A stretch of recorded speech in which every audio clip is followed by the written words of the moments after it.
California State Unemployment Insurance is rated by employer. When you begin, when you're a new employer, your rate is 3.4% for state unemployment insurance. You have that rate for 2 to 3 years, depending on when you got your number during the year. After that, you become a rated employer, which means they look at what's going on in your account, and your account rate will either go up or down. So the way they figure out whether it's going to go up or down is essentially, in a graphical sense, you have what's called a bucket, if you will. It's a bucket of unemployment insurance that, as an employer, every time you pay an employee, you're going to make a contribution into this bucket. And you contribute 3.4% of the first $7,000 that you are paying in payroll. So you're adding money in. If there's a claim on your account,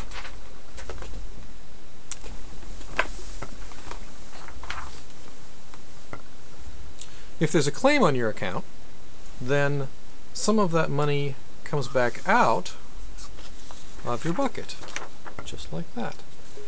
So there's a certain level in your account. And as you're contributing the money in, it's going in, filling up the bucket, and then somebody's making a claim, well, it goes back out. So if they're making claims, people are making claims on you because you are having unemployment, then your rate goes up so you can contribute more money into your account. So these are called specific factors. This is specific to the employer. There's also something called general factors, which is the state of the economy of California. And graphically, it's as though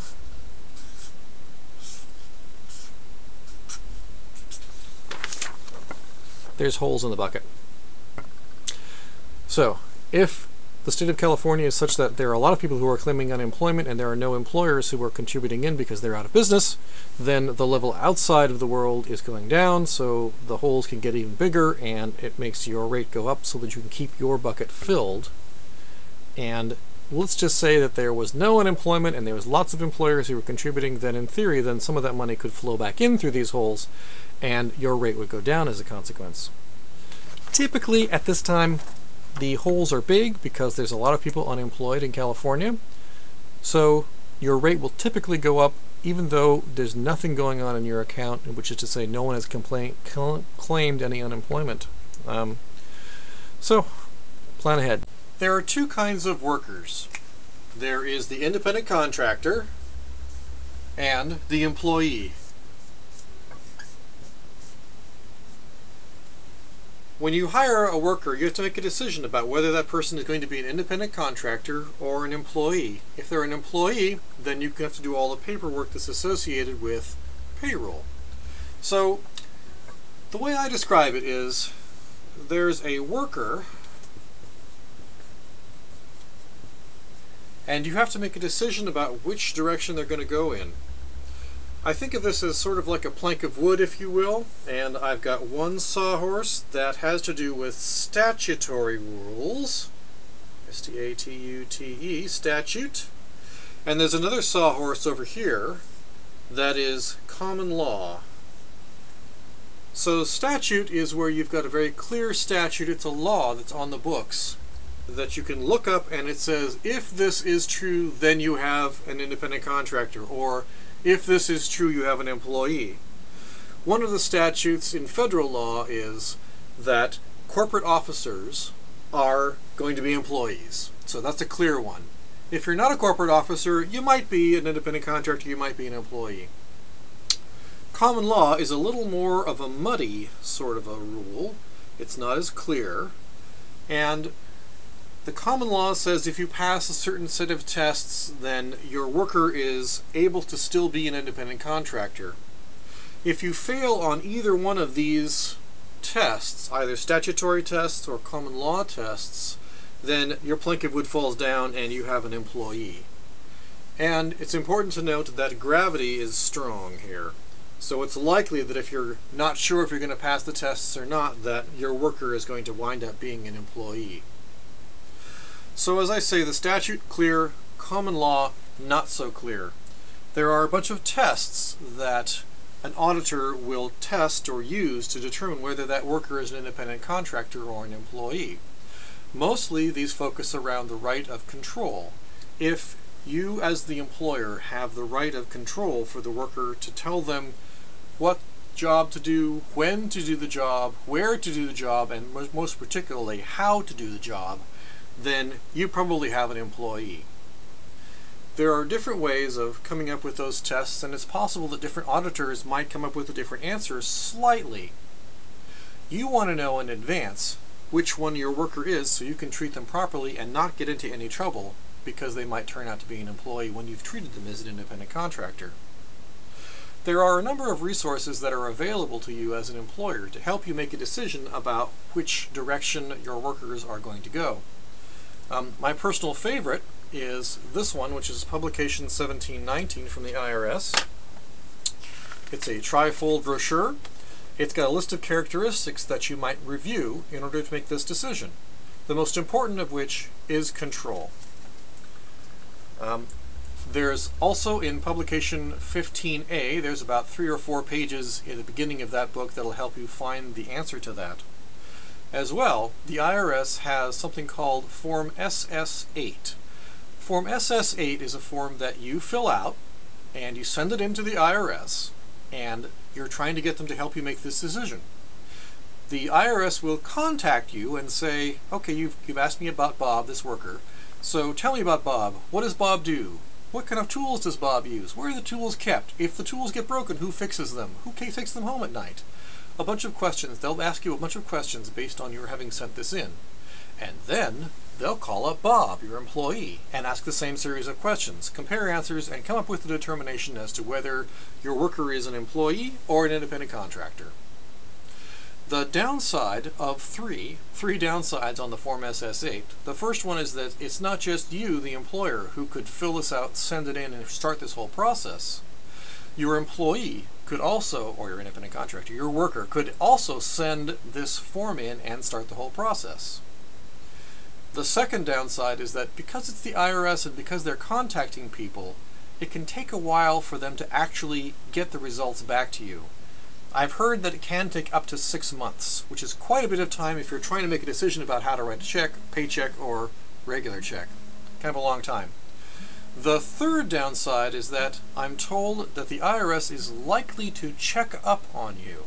So if it turns out that they've made a determination that your worker is an employee, it's possible that in 6 months or so they may come back to you and say, remember how we said Bob was an employee? Can you show us the 941s? So you have to be a little bit careful with using that form.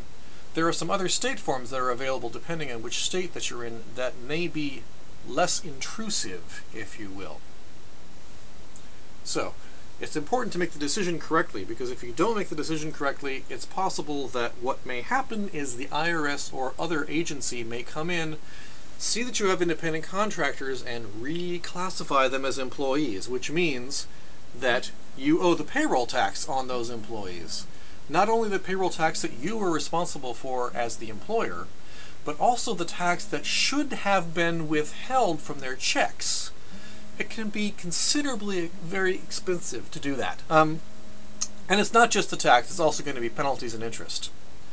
One of the taxes, the federal unemployment tax, FUTA or FUTA, is a tax that if you pay the state unemployment insurance on time, the rate is 0.8 or 0.6 depending on which part of the year you've hired your employees for 2011. Or if you don't pay the state on time, that rate becomes 6.2 or 6%. If you've treated your workers as employees to begin with, you're starting out, everybody's an employee, then you're paying all your taxes on time, everything's good. But if later on you have been treating people as an independent contractor, and later on someone comes back in and reclassifies your employees as employees, now you never had a chance to make that state unemployment insurance tax payment on time. So it's late. The rate is going to be 6% or 6.2%, again depending on the part of the year that you hire these people, and you still owe the state tax. So it's important to make this decision correctly in the first place when you're hiring new workers. One of the reasons people like to become an S corporation is tax savings. Here's how this works.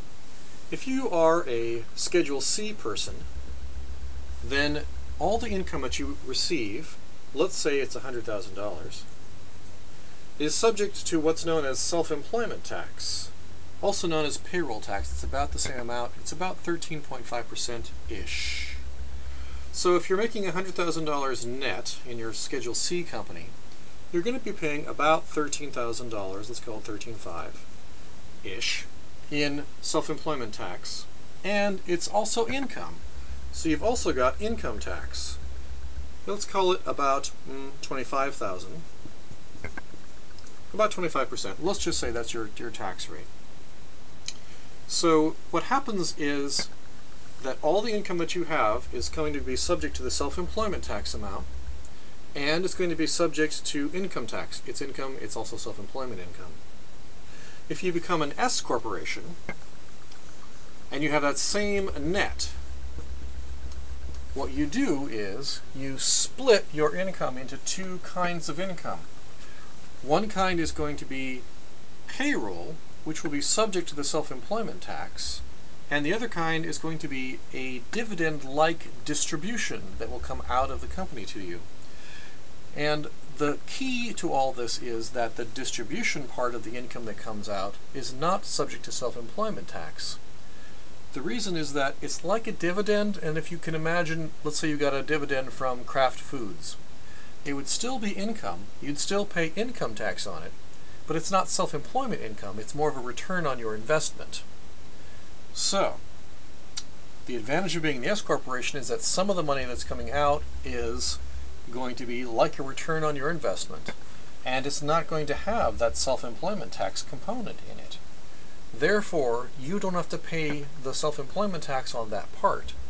You still have to pay some self-employment tax, but not on all the money. That's where the tax savings comes from, is this part which is not subject to self-employment tax.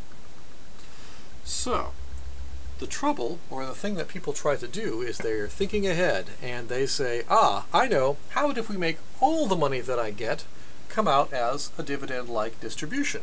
That way I won't pay any self-employment tax, and I'll save that whole $13,500. Well, the IRS is onto that, and they in fact look at that very easily on a tax return, because the first line on the S corporation tax return is compensation of officers.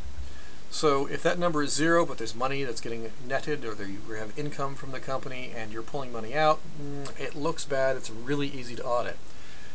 There also have been several court cases on this. The IRS always wins.